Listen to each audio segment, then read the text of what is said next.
Assalamualaikum warahmatullahi wabarakatuh. Salam sejahtera bagi kita semua. Saya Ahmad Imamuddin dari Prodi Teknik Komputer, Fakultas Sains Teknologi dan Pendidikan Universitas Muhammadiyah Lamongan. Saya akan menerangkan sedikit tentang teknologi jaringan nirkabel. Ya. Selebihnya saya akan terangkan lewat laptop. Cekidot. Apa itu jaringan nirkabel? Jaringan nirkabel atau bisa disebut dengan wireless network adalah bidang disiplin yang berkaitan dengan komunikasi antar sistem komputer tanpa menggunakan kabel. Jaringan nirkabel ini sering dipakai untuk jaringan komputer, baik pada jarak yang dekat maupun pada jarak yang jauh. Untuk jarak yang dekat ini, kita bisa menggunakan alat-alat atau jaringan Bluetooth. Dan untuk jarak yang jauh, biasa menggunakan satelit. Di balik terbentuknya jaringan nirkabel, pasti ada sejarahnya. Nah, ini untuk sejarah jaringan nirkabel. Pada tahun 1820, Hans Christian Ørsted dan Henry Marie Ampère menemukan elektromagnetisme yang merupakan manifestasi dari kedua bidang listrik dan magnetik. Kemudian pada tahun 1832, Joseph Henry dan Samuel F.B. Morse telah menunjukkan bagaimana listrik bekerja telegrafi, yang merupakan sebuah telegraf yang menggunakan sinyal listrik yang disampaikan melalui saluran telekomunikasi atau radio telegraf. Telegraf mulai membuat penampilan mereka di tahun 1940-an ketika jaringan yang dibangun di California dan di pantai timur Amerika Serikat. Sehingga pada tahun ini jaringan nirkabel ini meledak dan mulai marak digunakan. Itu adalah sejarah singkat dari sejarah teknologi jaringan nirkabel. Jenis-jenis jaringan nirkabel itu ada WPAN, WLAN, WMAN, dan WWAN. Nah, untuk WPAN atau Wireless Personal Area Network adalah jaringan wireless dengan jangkauan area yang kecil. Contohnya biasanya adalah radio frekuensi, Bluetooth, dan infrared. Biasanya kita berbagi file dengan teman, kita biasanya menggunakan Bluetooth. Nah, itu membutuhkan area yang sangat kecil. Itu ada contoh dari WPAN. Lanjut adalah WLAN atau bisa disebut dengan Wireless Local Area Network.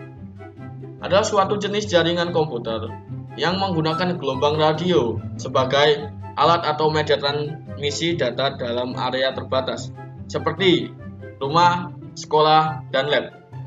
Untuk WLAN sendiri ini biasa kita temui di sekolah-sekolahan kita, di lab, dan biasanya ada di laboratorium di sekolah atau kampus. Lanjut, yaitu WMAN, Wireless Metropolitan Area Network, adalah teknologi yang mengizinkan koneksi dari berbagai jaringan dalam suatu area, seperti bangunan-bangunan yang berbeda dalam suatu kota tanpa harus memasang kabel tembaga atau fiber antar bangunan. Ini adalah WMAN. Lanjut adalah WWAN atau bisa disebut dengan Wireless Wide Area Network. Sebuah bentuk komunikasi nirkabel yang memiliki area sangat luas, antara lain untuk penggunaan seluler seperti 2G, 3G, dan 4G, dan lain sebagainya. Jaringan wireless ini jangkauannya sangat luas, bahkan menghubung antar negara. Nah, di balik teknologi tersebut pasti ada kelebihan dan kelemahannya. Nah, untuk kekurangan dari jaringan nirkabel ini ada 3. Itu yang pertama, kecepatan transfer file atau sharing biasanya akan lebih lambat dibanding dengan jaringan berkabel. Dan yang kedua adalah kekuatan sinyal sangat tergantung pada faktor cuaca dan informasi yang kurang aman dan lebih mudah dihack. Biasa jaringan nirkabel ini kalau semisal kita berbagi file, kalau ada cuaca yang sangat buruk, maka jaringan nirkabel ini akan lambat untuk berbagi filenya. Beda dengan jaringan berkabel, walaupun cuacanya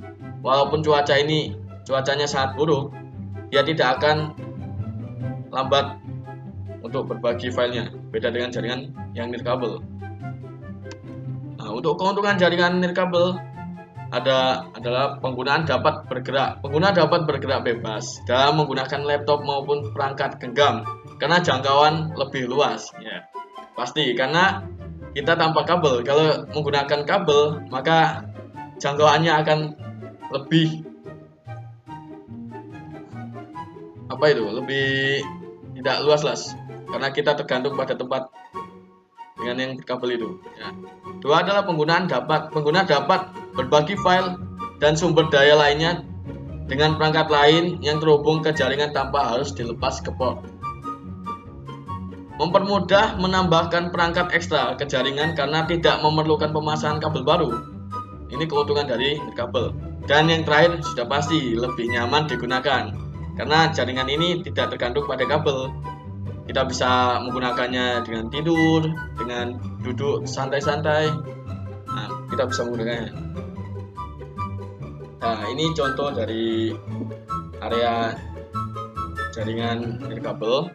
Nah, itu ada wifi-nya. Nah, untuk contoh-contoh jaringan nirkabel sendiri, teknologi jaringan nirkabel ya. Ada satu, yang pertama Bluetooth. Kedua ada wifi. Nah, biasa kita temui di warung kopi atau tempat-tempat tertentu lah. Tapi biasanya juga ada di rumah-rumah orang-orang yang mampu.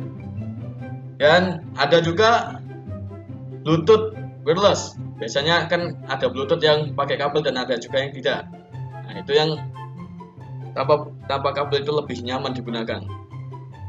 Dan ada juga radio dan lain-lain. Nah, itu mungkin itu saja yang dapat saya sampaikan. Kalau ada kekurangan dan ada pertanyaan dari teman-teman, silakan tulis di kolom komentar. Sekian dari saya. Wassalamualaikum warahmatullahi wabarakatuh.